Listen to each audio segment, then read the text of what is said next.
Hi பட்டுக்குட்டீஸ், நான் உங்களோட அச்சு. இந்த வீடியோல ஒரு செலிபிரிட்டி கப்புள் பத்தி தான் பார்க்க போறோம். இனி அவங்க சேர்ந்து இருப்பாங்களான்றதே டவுட்டா, ஏன்னா அவங்க 2 பேருக்கு இடையில விரிசல் பெருசா விழுந்துட்டு இருக்கு. அவங்க வேற யாரும் இல்லைங்க, நம்ம ஜெயம் ரவி ஆர்த்தி. இவங்க பிரச்சனை தான் இன்னைக்கு டாபிக். ஆர்த்தி ஜெயம் ரவி பிரச்சனை இப்ப பெருசா போயிட்டு இருக்கு. அதுல எனக்கு கிடைச்ச சில தகவல்கள் பத்தி இந்த வீடியோல பார்க்கலாம். சமீபத்துல ஜெயம் ரவி ஆர்த்தி இவங்க 2 பேர் தான் ஹாட் டாபிக்கா இருந்தாங்க. ஏன்னா இவங்க 2 பேரும் பிரிய போறாங்கன்னு, டிவோர்ஸ் வாங்க போறாங்கன்னு மீடியா முழுக்க பல நியூஸ் ஸ்ப்ரெட் ஆச்சு. ஆனா இந்த நியூஸ்க்கு பதில் சொல்ற விதமா ஆமான்னு சொல்லாமையோ இல்லன்னு சொல்லாமையோ 2 பேரும் சைலண்டா இருந்து வந்தாங்க. நிஜமா 2 பேரும் சேர்ந்து வாழ்றாங்களா இல்ல பிரிஞ்சுட்டாங்களான்னு தெரிஞ்சுக்க பலருக்கும் ஆர்வம் இருக்கும். சமீபத்துல நடந்த சில இன்சிடென்ட்ஸ் வச்சு இவங்க சேர்ந்து இருக்காங்களா இல்ல பிரிஞ்சுட்டாங்களான்னு பார்க்கலாம் வாங்க. இப்ப ஜெயம் ரவி பிரதர்னு ஒரு படம் நடிச்சிருக்காரு. அந்த படத்தை சீக்கிரமா தீபாவளிக்கு ரிலீஸ் பண்ணணும்னு இருக்காரு. அதோட ஜெனின்னு இன்னொரு மூவியும் நடிச்சிட்டு இருக்காரு. இந்த மூவியோட ஷூட்டிங் கொஞ்ச மாசமா விறுவிறுப்பா போயிட்டு இருக்கு.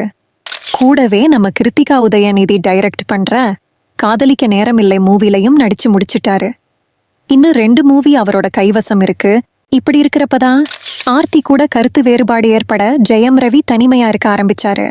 ஆனா பாருங்க, அந்த தனிமையையும் இனிமையாக்க ஜெயம் ரவி கோவா போயிருக்கிறதா தகவல் கிடைச்சிருக்கு. அவரு கோவா போறத பத்தி வீட்ல யார்ட்டையும் சொல்லாம கொல்லாம திடீர்னு கிளம்பி போயிருக்காரு.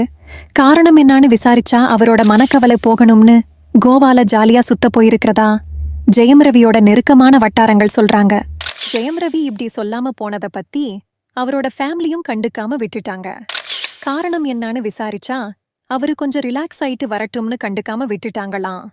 கோவா போரடிச்சதுக்கு அப்புறம்தான் ஜெயம் ரவி திரும்ப சென்னை வருவாராம். அதுவரை டிஸ்டர்ப் பண்ண வேணாம்னு அவரோட நெருக்கமான வட்டாரங்கள் வீட்டுக்கு தகவல் சொல்லியிருக்காங்க. ஆனா அதே நேரத்துல ஜெயம் ரவி கோவாவுக்கு தனிமையில இருக்க போகலன்னும் இன்னொரு நபரோட தனியா இருக்க போயிருக்காருன்னும் இன்னொரு கிசுகிசு தகவலும் கிடைச்சிருக்கு. இது எந்த அளவுக்கு உண்மைன்னு இனிவர போற நாட்கள்ல பொறுத்திருந்து பார்த்தாதான் தெரியும். இப்போதைக்கு கிடைச்ச இன்ஃபர்மேஷன் வச்சு பார்த்தோம்னா ஜெயம் ரவி ஆர்த்தி 2 பேரும் சேர்ந்து இல்லைங்கிறதும் அவங்க பிரிஞ்சு வாழ்றாங்கன்றதும் கண்கூடா தெரியுது. சரி, இப்ப நான் கிளம்ப வேண்டிய நேரம் வந்தாச்சு செல்லக்குட்டீஸ்.